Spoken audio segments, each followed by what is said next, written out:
I wasn't listening to the conversation anymore. I was counting the lights on the ceiling, small, warm bulbs in a straight line above the table. 1, 2, 3, 14. 14 lights. I remember that clearly, because I'd reached 14 at the exact moment she said the sentence that ended my marriage. Before that, my mind was somewhere else. Floating. Detached. That's what I do when I'm uncomfortable. I drift. I nod at the wrong moments, smile half a second too late, pretend I belong in rooms that feel like they were built to quietly reject me. The room smelled like citrus cleaner and expensive cologne. Everyone else seemed perfectly at ease, leaning back in their chairs, laughing too loudly.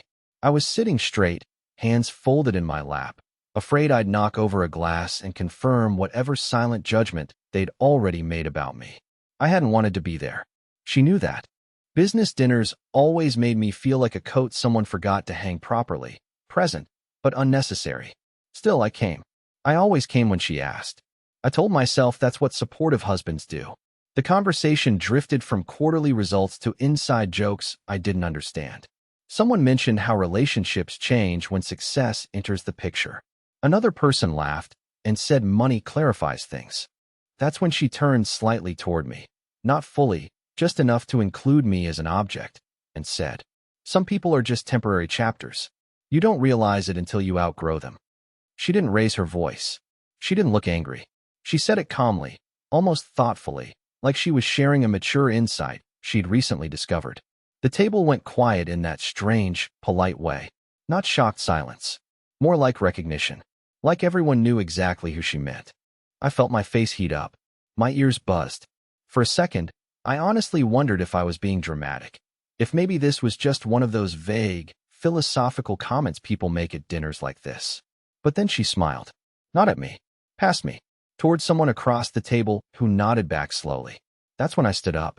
I didn't announce anything. Didn't push my chair loudly. I just rose, picked up my coat, and walked away while she was still holding her glass. No one stopped me. No one said my name. It was like I'd already been erased. Outside, the air was sharp and cold. My hands were shaking, and I hated that they were shaking. I hate how my body betrays me before my brain catches up. I stood on the sidewalk for a long time, staring at the reflection in the dark window, trying to understand how a single sentence could feel heavier than years of arguments we never had. My phone buzzed. Once. I didn't check it. Because as much as it hurt, as much as my chest felt like it was caving inward, one thought kept looping in my head, louder than everything else. She didn't say it by accident. She said it because she thought it was already over. And the worst part? I think everyone at that table knew before I did. That was the night I walked away, not knowing yet that it was only the first thing I'd lose. I didn't go home that night. I walked past my car, past the garage we used to share, past the valet stand where the guy barely looked up from his phone.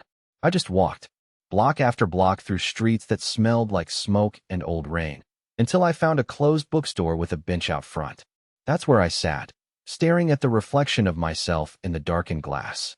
I must have looked like I was waiting for someone. That's what a woman asked me. She walked by around midnight and glanced over, said, "Waiting for someone?" I almost said yes. Isn't that the story of my life? Waiting for her to remember who I was. Waiting for her to choose me again. Waiting for her to stop measuring me against the version of herself she kept upgrading every year. But no, I wasn't waiting. I was processing. Or trying to. Because the thing that kept playing in my head wasn't just the sentence she said. It was how no one was surprised by it. That meant something. That meant they'd heard things. Seen things. And if they had, how had I missed them? By the time the sun started bleeding across the rooftops, my phone had 7 unread messages from her. The first was casual. "Where did you go?" The second more clipped. "Are you serious?" Then came the spiral. "Conrad, answer me. What the hell are you doing?" And finally, the one that made me feel sick. "You're making a scene over nothing. Come back before this turns into drama." Drama. That's what she called it. I didn't respond. I didn't trust myself not to type something I'd regret.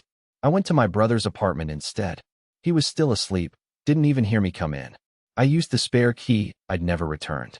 I lay down on his couch, still wearing that blazer, and stared at the ceiling. This one didn't have 14 lights.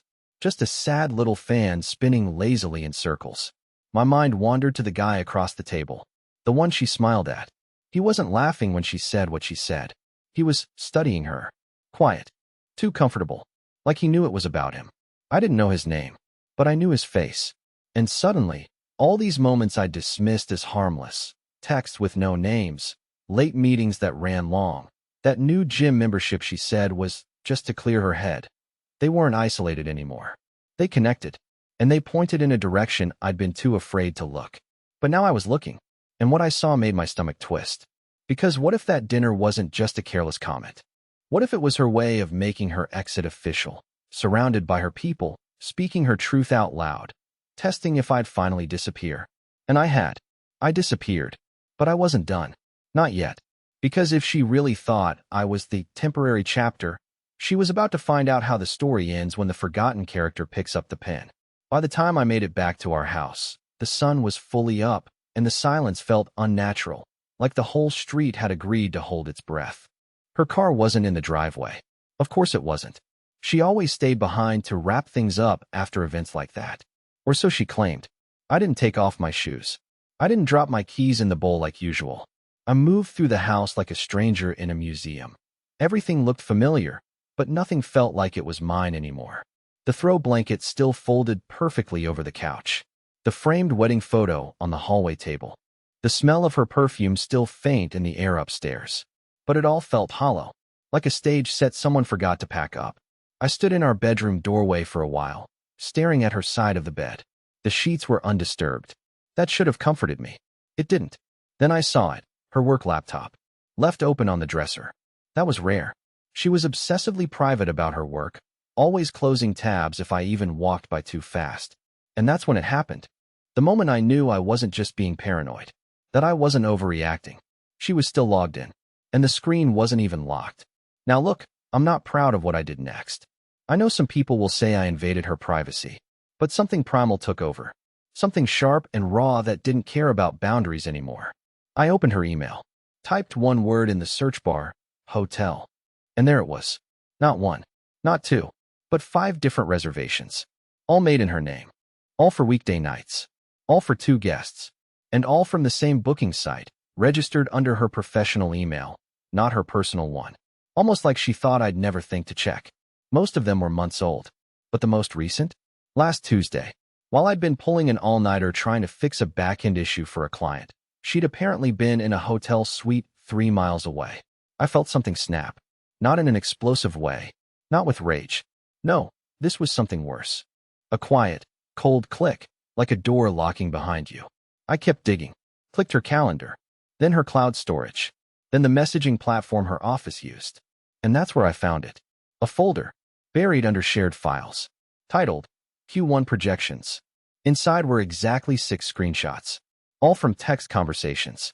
Not between her and the guy across the table, but between her and a name I'd never seen. Devlin. They weren't work messages. They weren't even subtle. Last night was exactly what I needed.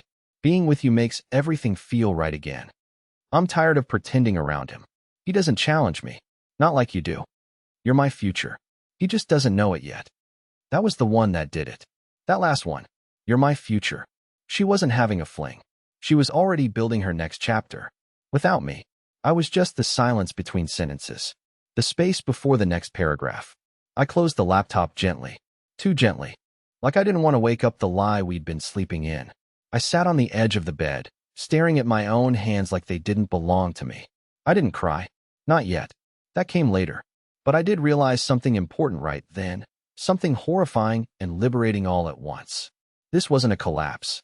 It wasn't even a betrayal. It was a transition. She hadn't broken our life. She'd outgrown it. And she was hoping I'd go quietly. But I don't go quietly. Not anymore. I couldn't stay in that house. Not for another second. Every room felt like it was laughing at me. The kitchen, where she used to kiss me on the cheek while I stirred coffee. The living room, where we'd spent whole Sundays curled under a blanket watching reruns of shows I pretended to like just because she liked them. Even the hallway felt like it was whispering, "You missed it. You missed everything."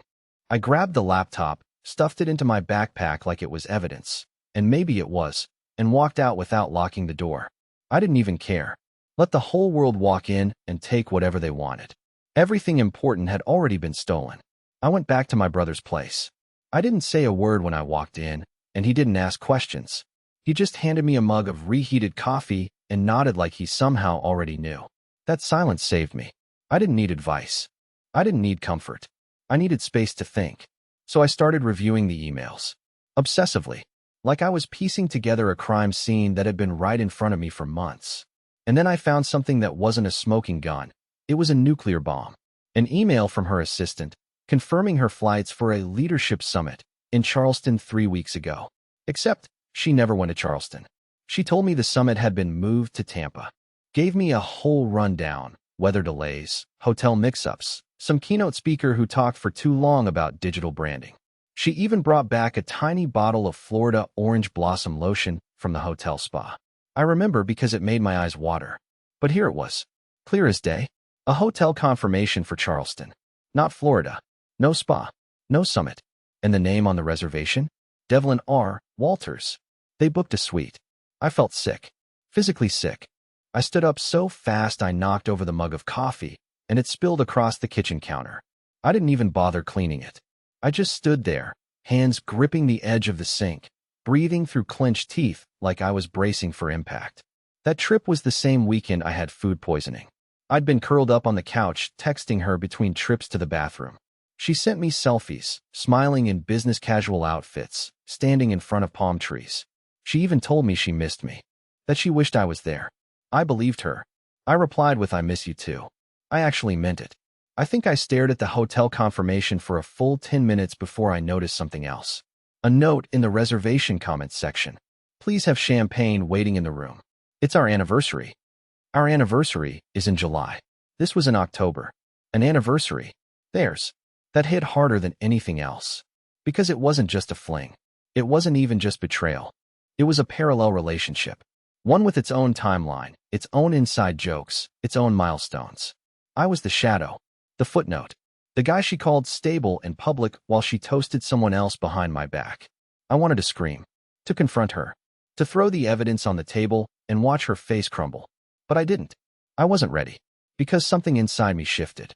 This wasn't going to end with a dramatic fight or a desperate plea for answers. No, I was going to finish this my way. And quietly. That scared me more than any outburst ever could. Because when the silent ones finally stand up, they don't come back. It was the following Thursday when I made my move. She had another after-hours strategy dinner with her department heads. I didn't say a word when she kissed my cheek that morning. I didn't flinch when she smiled and said, "Don't wait up. I might be late." She even tossed in a playful wink. And I smiled back like an idiot. Like I hadn't already seen the email from her calendar. Dinner with Devlin. 7:30 p.m. Crosswell Lounge. Table reserved under D. Walters. She thought she was 10 steps ahead of me. What she didn't know was that I had already reserved the table next to hers under another name. A fake one, just in case. Something bland. Ben Thomas. Sounds like a guy who blends into the background. Perfect. I arrived 10 minutes before they did. I chose a seat with a perfect side-angle view of their table, tucked slightly behind a tall plant wall and a half-broken lamp. I wasn't hiding.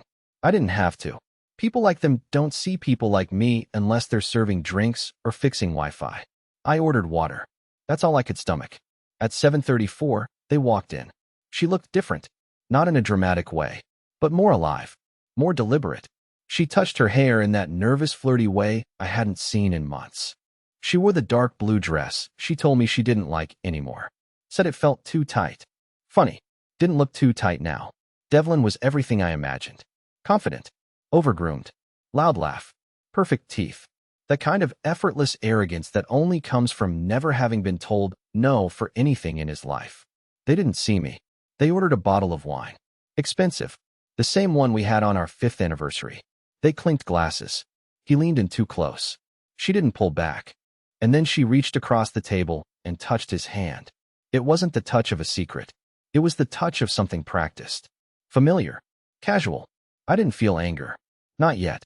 What I felt was embarrassment. Like I was watching a movie I didn't audition for, but somehow my whole life had been edited out of the script. Then Devlin pulled out a small black box. My breath caught. She didn't look surprised. In fact, she laughed softly, like it was an inside joke. He opened it. It wasn't a ring. It was a bracelet. Thin gold, engraved. I couldn't read it from where I sat, but I didn't need to.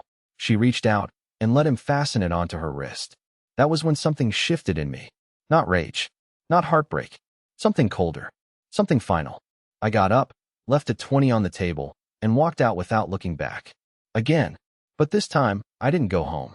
Instead, I drove to a storage unit I hadn't used in years. Still had the key in my old wallet. Inside were boxes from before we got married. Old tax files. College books. A cheap safe I hadn't opened in a decade. Inside the safe was a folder. A copy of the prenup she insisted we didn't need, but my brother begged me to get. She signed it back when she thought I was going to build $1 million startup. She forgot all about it. I didn't. And when I opened it, I saw the clause I remembered. Infidelity, proven by digital evidence or physical surveillance, voids her claim to shared assets and property. Her signature sat there. Clear. Permanent. And just like that, the man she called safe became the man with every card in his hand. She didn't know it yet, but the goodbye she thought she controlled? I had just rewritten it. I didn't sleep that night. I didn't even lie down. I just sat at my brother's kitchen table with the prenup open in front of me, and her bracelet burned into my memory. Not the design, not the gold. I kept seeing the way she smiled while he fastened it. The same way she used to smile at me when she thought no one was watching. But now, she smiled like I was a worn-out story she'd outgrown. By morning, I had a plan. I wasn't going to scream. I wasn't going to cry. I wasn't going to beg. I'd done too much of that in my head already. This wasn't about making her feel bad anymore. This was about making sure she couldn't walk away with everything while pretending she didn't burn it down first. I started simple. Screenshots. All of them. Emails, hotel confirmations, messages with Devlin. I organized them into a single folder, then printed hard copies. 2 sets. One for my lawyer. One for her. Next, I call my friend Felix. He's a licensed private investigator. The kind of guy who usually tracks corporate theft or cheating spouses. He owed me a favor from years ago. I didn't need him to find out if she was cheating. I already had that. I just needed confirmation. Photographic proof. One clear image. Felix didn't even ask for details. Send me his face, he said. You'll have what you need by the weekend. While Felix got to work, I took care of something else. I called my bank. Froze our joint savings. Transferred my personal checking account to a new one under my name only. Same with my retirement portfolio. She had no access to any of it, but I wasn't taking chances. Then I contacted the property manager. She didn't know this, but the house was in my name only. I'd bought it 2 years before we got married and never added her. Not legally. She'd never asked. And I'd never told her. Now, I was grateful for that oversight. Everything was lining up. That night, I went home. She was already there, sitting on the couch in her robe, scrolling through her phone like she didn't have a secret life crumbling behind her. You didn't come home last night, she said, not looking up. Yeah, I replied. Stayed at Liam's. Got stuck fixing something for a client. She nodded slowly, still not meeting my eyes. You didn't text. You didn't either. That was all we said. That silence used to hurt. Now it felt like armor. I watched her closely. She looked nervous. Her foot tapped softly against the carpet. Her hair was tied up, but her bracelet, the one he gave her, was gone. Smart girl. Didn't want to risk questions. She was trying to play both roles, the professional wife and the passionate mistress. Too late for that. Over the next few days, I acted like nothing had changed.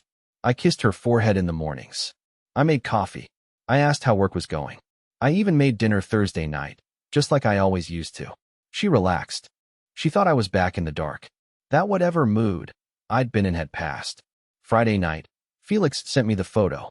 Devlin and Remy, locked in an embrace in the parking lot of a hotel. Her lips on his neck, his hand on her hip. Time-stamped. Crystal clear. Undeniable. Saturday, I printed one copy of the photo. I slid it into a plain white envelope, along with a copy of the prenup. No note. No explanation. Just facts. And then, as calmly as anything I've ever done, I laid it on the kitchen counter. I knew she had plans that night. She'd told me she was going out with the girls. Another lie. I let her get dressed, curl her hair, choose her heels like she wasn't standing on a trapdoor. And right before she left, she saw the envelope. I watched her fingers freeze mid-reach. She looked at me, confused. What's this? You should read it when you get back, I said quietly. While you still have a house to come home to. Then I walked past her, out the front door, and left her standing there like a character in someone else's ending. She had no idea. But the life she built on secrets was about to collapse, and I wasn't going to lift a finger to save it. I didn't go far. Just a small cabin rental outside Fairhill. No Wi-Fi, spotty reception, fireplace, silence, and just enough warmth to keep me from freezing while I stared into the flames and thought about how someone you love can rot right in front of you without you noticing the smell. It took her an hour and a half to realize I wasn't coming back that night. The first call came at 9:47 p.m. I let it ring. The second one, 2 minutes later. Then 6 texts. Then 10. By midnight, I had 22 missed calls and enough voicemails to fill my storage. I didn't listen to a single one. I just stared at the phone lighting up like a heartbeat, each buzz weaker than the last. In the morning, it stopped. I thought that was it, that she'd finally given up the act and started figuring out where to go next. I imagined her pacing around the house, envelopes still open on the kitchen counter, wondering how I'd found out, wondering what else I knew. Then, mid-afternoon, she sent one final message. Please come home. I made a mistake. Just talk to me. Not I'm sorry. Not I love you. Just I made a mistake. Like she'd dropped a glass, not shattered a marriage. I didn't reply. Not because I didn't want to, but because I knew if I did, it would reopen something I'd worked too hard to seal shut. That evening, I finally listened to one voicemail. It started with silence, then a shaky breath, then her voice, small, unsure, like she was reaching for the version of me that used to save her from herself. Conrad, this isn't what it looks like. Please. That dinner, that hotel, the messages, I swear it wasn't serious. I didn't mean to hurt you. I just felt alone. You were always so distant lately. I thought you didn't care anymore. I thought I had to look somewhere else for. Click. I stopped the message right there. Not serious. She booked suites. She wore the bracelet. She smiled at him like I didn't exist. If that wasn't serious, then what was?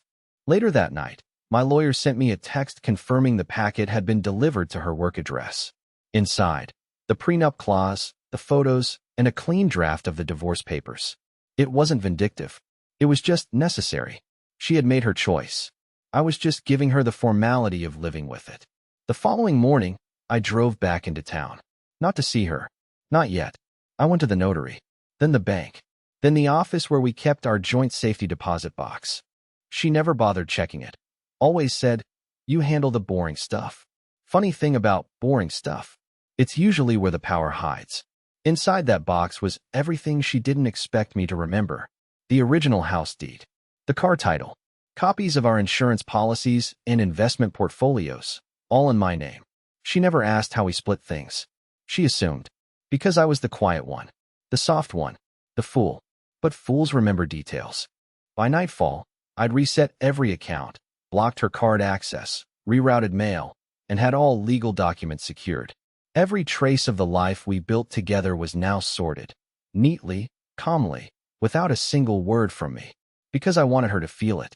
Not the rage, not the yelling, but the silence. The silence of knowing the man she thought was safe, quiet, and too soft to walk away had already walked out and closed every door behind him. I wasn't there when she finally came home. I didn't want to be. Some goodbyes aren't meant to be spoken. They're meant to be felt in the echo of an empty room, in the way silence wraps around you like a reminder that something used to live there, but doesn't anymore. She found my wedding ring on the windowsill, right where she used to set her coffee every morning. She found my key on the kitchen counter, next to a sealed envelope. Inside was no yelling, no insults, just one printed page, folded neatly. It read, "You were right. You outgrew me. But you forgot something important. I wasn't standing still. I was building a life that deserved honesty, loyalty, and respect. You chose passion over stability. I choose peace over pretending." I left the rest of the house untouched. She could keep the furniture, the decor, the walk-in closet she always bragged about to her friends. I didn't need those things anymore. They were relics of a life built on compromise and quiet betrayals. As for me, I started over. Not in some dramatic, movie-style way. There was no spontaneous move to a new city or impulsive haircut or tropical beach montage. Just stillness. A slow rebuild. A reintroduction to myself. I moved into a small apartment on the edge of town. Signed the lease in my name only. Set up my workspace by the window. Started saying yes to things I used to avoid. I reconnected with my sister, Someone I hadn't seen in years because Remy never liked how blunt she was. And you know what?